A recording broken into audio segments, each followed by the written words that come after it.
Hello friends, आज की इस वीडियो में मैं आपके संग एक और बेहतरीन आरटीआई कॉपी शेयर करने वाला हूं। इस कॉपी में भी आपको बहुत कुछ सीखने को मिलेगा।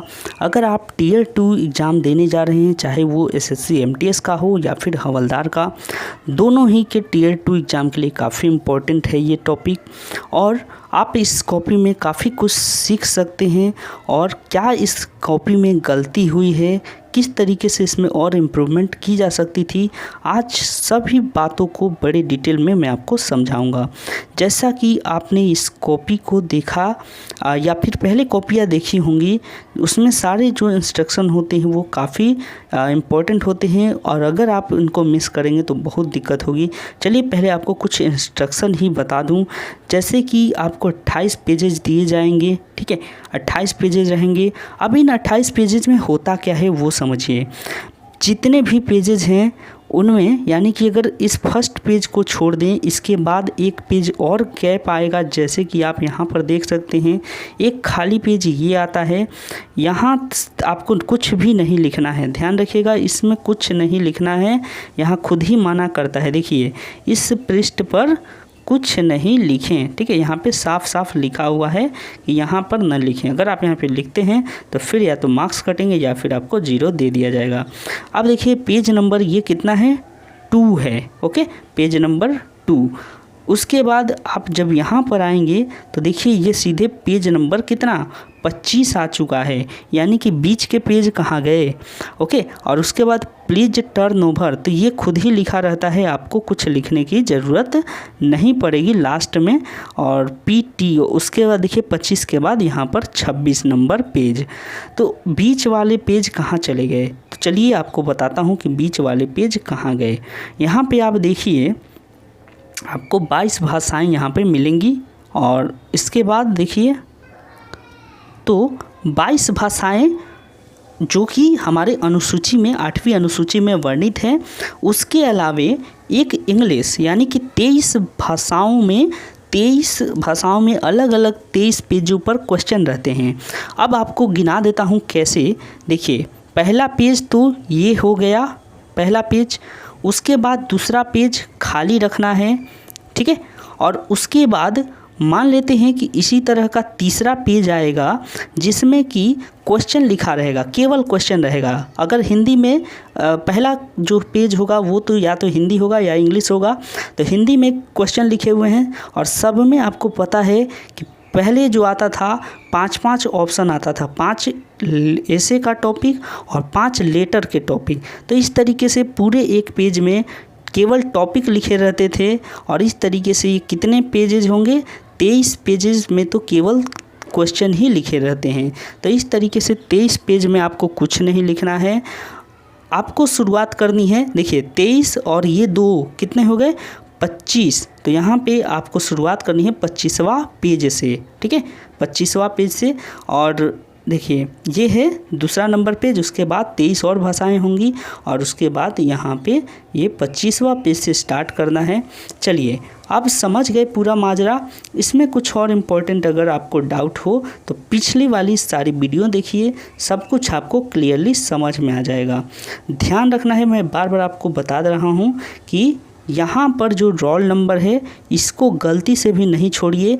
रोल नंबर भरना है, आपका सिग्नेचर करना है और फिर उसके बाद थंब इम्प्रेशन, ये 3 काम। और एक लास्ट काम चौथा जो कि यहाँ पर भाषा भरना है। तो अगर ये आप 4 काम कर लेते हैं तो फिर आपकी कॉपी अगले स्टेप के लिए जाएगी, यानी कि चेकिंग के लिए जाएगी। अगर इनमें से कहीं भी आपका मिस हो गया इन 4 पॉइंट में से, तो फिर आपका कॉपी चेक ही नहीं होगा। आप यहाँ पर क्लियरली देख सकते हैं कि एग्ज़ामिनर जो है वो क्या करता है, इस तरीके से टिक करता है कि हाँ भैया ये सही है, ये प्रोसेस सही है, ये भी सही है। अब आगे हम बढ़ते हैं तो आगे यहाँ पे देखिए इन्होंने इसको भी टिक किया है, हाँ ये भी सही है। तो चलिए अब वो क्या करता है, आगे जाकर कॉपी चेक करता है, समझ में आया। और उसके बाद फिर आगे का स्टेप इस तरीके से चलता है। अब चलिए हम लोग आते हैं क्वेश्चन पर कि कैसे इस लेटर को लिखा गया है और क्या था इस लेटर का क्वेश्चन। तो क्वेश्चन मैंने आपको बताया है पहले वाले वीडियो में, तो आप उसको ज़रूर देख लीजिएगा। यहाँ पर केवल क्वेश्चन नंबर दिया गया है, देखिए अथवा का ई, ठीक है, अब एक चीज़ गलती जो बताऊं इस कॉपी में, तो मार्जिन नहीं छोड़ा गया है। ध्यान रखिएगा, आपको कम से कम इतना का मार्जिन या फिर इतना का मार्जिन तो ज़रूर रखना है। आप कॉपी को मोड़ लीजिए दोनों तरफ से, इधर भी थोड़ा सा मोड़ दीजिए और इधर भी मोड़ दीजिए, और बाकी आपको इतना के अंदर ही लिखना है, ठीक है। तो ये एक मिस्टेक था इस कॉपी में। और उसके बाद देखिए, ब्लॉक नंबर 10 लोधी कॉलोनी नई दिल्ली, यहाँ तक दिया हुआ था पेपर में, वही लिखा गया है, काफ़ी अच्छा। उसके बाद दिनांक लिखा हुआ है, तो आप चाहें तो दिनांक इस तरीके से भी लिख सकते हैं, यहाँ पे आप चाहें तो इस तरीके से भी लिख सकते हैं, और नहीं तो केवल आप यहाँ पे जैसे कि 8 मई 2022 है, तो इस तरीके से भी लिख सकते हैं 8 मई 2022, ठीक है, कॉमा देने के बाद 2022, तो ऐसे भी लिख सकते थे, कोई यहाँ पर इशू नहीं होगा। अब चलिए उसके बाद फिर देखिए, सेवा में प्रबंधक, बैंक प्रबंधक, भारतीय State Bank of India, Karol Bagh Nai Delhi, ये भी एड्रेस आपको क्वेश्चन में दिया रहेगा। तो यानी कि मेनली हम लोग ने अब तक क्या देखा कि सेंटर एड्रेस दिया हुआ था और डेट अपने आप लिखना है जिस दिन एग्ज़ाम है, उसके बाद रिसीवर एड्रेस भी दिया रहता है आपको क्वेश्चन में, ठीक है। अब आते हैं, एक लाइन का स्पेस छोड़ने के बाद लिखना है विषय, पासबुक खोने पर नए पासबुक प्राप्ति हेतु बस इतना ही लिखा गया, ठीक है। पासबुक खोने पर नए पासबुक प्राप्ति हेतु, तो यानी कि हम लोग पत्र किस लिए लिख रहे हैं, ये यहाँ पर विषय के तौर पर बता दिया गया। अब उसके बाद देखिए, महोदय या फिर महोदया, यहाँ पर ये स्लैश है, महोदय महोदया, मैं प्रकाश गत कई वर्षों से आपके बैंक का ग्राहक हूँ। इस पत्र के द्वारा मेरा पासबुक खो जाने की खबर से आपको अवगत कराना चाहता हूँ। तो इंट्रोडक्शन पार्ट में आपको वही बातें बतानी हैं, यानी कि विषय से जुड़ी हुई बातें बतानी हैं, जिससे कि पढ़ने वाला समझ जाए कि हाँ, इन्होंने किस विषय पर पत्र लिखा है। ओके, तो सबसे पहले अपना यहाँ पर परिचय अपना भी दे सकते हैं, या फिर पत्र लिखने का भी परिचय दे सकते हैं कि क्यों लिख रहे हैं, ठीक है। चलिए, इसके बाद देखिए, एक लाइन का स्पेस देने के बाद फिर थोड़ा सा स्पेस। अब यहाँ पर जो किया गया है कि लेफ़्ट से इसको लिखा गया है, ये एनसीईआरटी का रूल है कि लेफ़्ट से आप लिख सकते हैं पूरे लेटर को भी, या फिर पहला वाला लेफ़्ट से लिखें और उसके बाद वाला पैरा चेंज करके राइट एक वर्ड का स्पेस देने के बाद भी लिख सकते हैं। लेकिन ये थोड़ा सा अलग है, यहाँ पर इस चीज़ को हटा के यहाँ पे भी एक शब्द का स्पेस दे देना चाहिए था और यहाँ से स्टार्ट करना चाहिए था, ये और बेस्ट होता। हालांकि एनसीईआरटी का रूल में ये भी है, ठीक है, इस तरीके से भी लिखा जाता है, ये गलत नहीं है तरीका। और उसके बाद यहाँ पर शुरुआत किया गया है मेन बॉडी पार्ट को। देखिए कैसे, थोड़ा सा आप देखेंगे मेन बॉडी पार्ट में जो एक गंदा इंप्रेशन दे रहा है कि राइटिंग थोड़ा गंदा है। राइटिंग मतलब थोड़ा सा इसको और इम्प्रूव किया जा सकता, मतलब कि यहाँ पे देखिए, इधर अगर बात करें तो थोड़ा साफ़ सुथरा है, मेन बॉडी पार्ट तक यहाँ पे थोड़ी सी गलती हुई है, थोड़ा सा यहाँ पे काट कुट हुआ है, लेकिन बाकी चीज़ें थोड़ी क्लियर हैं, साफ़ सुथरी हैं। पर मेन बॉडी पार्ट जो है लिखते समय ध्यान रखिएगा कि थोड़े छोटे छोटे शब्द लिखेंगे तो और सुंदर लगता। इसमें लग रहा है कि थोड़ा खिचड़ी बन गया है, तो इसीलिए आप लोगों को ध्यान रखना चाहिए कि लेटर लिखते समय थोड़ा साफ़ सुथरा ज़रूर लिखें। अब देखिए मेन बॉडी पार्ट क्या लिखा हुआ है, कई महीनों से घर के कार्यों में व्यस्तता के कारण मैंने पासबुक अपडेट नहीं कराया था, ठीक है। इसी कार्य के लिए कल मैं बस में बैठकर आपके बैंक में आ रहा था। अब यहाँ पे आ रहा था, जो आ है थोड़ा सा दिक्कत दे रहा है समझने में, लेकिन क्लियरली समझ में आ रहा है कि आ रहा था। तो भूलवश उतरते समय पासबुक बस की सीट पर ही छूट गई।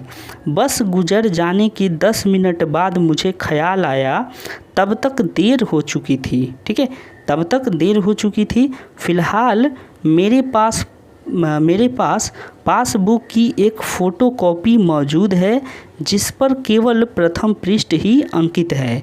मैं इसकी छाया प्रति इस पत्र के साथ संलग्न कर दे रहा हूँ।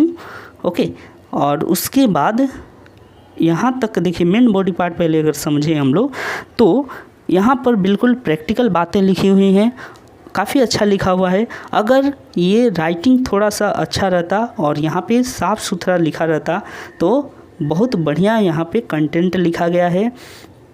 यहाँ जो बातें लिखी गई हैं इसकी छाया प्रति, इसका मतलब होता है जेरोक्स, ठीक है। तो मैं इसका जेरोक्स जो है इसके संग संलग्न कर दे रहा हूँ। उसके बाद देखिए, आपसे विनम्र निवेदन है कि आप मेरे खोए हुए पासबुक के बदले नया पासबुक प्रदान करने की कृपा करें। नया पासबुक पाना मेरे लिए आवश्यक है क्योंकि मैं अधिक पढ़ा लिखा नहीं हूं और मोबाइल सेवाओं का उपयोग नहीं जानता हूं। अतः आप यथाशीघ्र मेरा पासबुक प्रदान करने की कृपा करें। तो लास्ट जो कंक्लूजन है वो एक लाइन के स्पेस देने के बाद लिखा गया है, यहाँ से एक शब्द का स्पेस छोड़ने के बाद लिखा गया है। कंक्लूजन भी काफ़ी अच्छा है, पर वही बात है यहाँ पर भी थोड़ा सा गंदा लग रहा है, क्लीन नहीं लग रहा है, थोड़ा सा क्लीन लिखने की ज़रूरत थी। और देखिए यहाँ पे कुछ और बातें लिखी हुई हैं, जैसे कि मैं मोबाइल सेवाओं का उपयोग नहीं कर सकता क्योंकि मैं पढ़ा लिखा नहीं हूँ, इसीलिए यथाशीघ्र मेरा पासबुक प्रदान करने की कृपा करें। अब यहाँ पे आप देख सकते हैं, थोड़ा सा इसको और जूम कर दूँ तो देखिए यक्ष, यहाँ पे जो यथाशीघ्र लिखने जा रहे थे तो यहाँ पर इन्होंने क्या लिख दिया है, यक्ष। अब इसको क्या किया गया, काट दिए हैं आराम से। तो इसी तरीके से आपको भी करना है, ज़्यादा इसको इस तरीके से गंदा नहीं करिएगा। इस तरीके से अगर आप काटते हैं तो बहुत ज़्यादा गंदा लगेगा, इसलिए थोड़ा सा उसको हल्का काटने का प्रयास करिएगा, ठीक है। तो इस तरीके से थोड़ी सी बुद्धिमानी आपको पेपर में दिखानी होगी और राइटिंग ज़रूर आप लोग अपना इम्प्रूव कर लीजिए एक अच्छा मार्क्स पाने के लिए।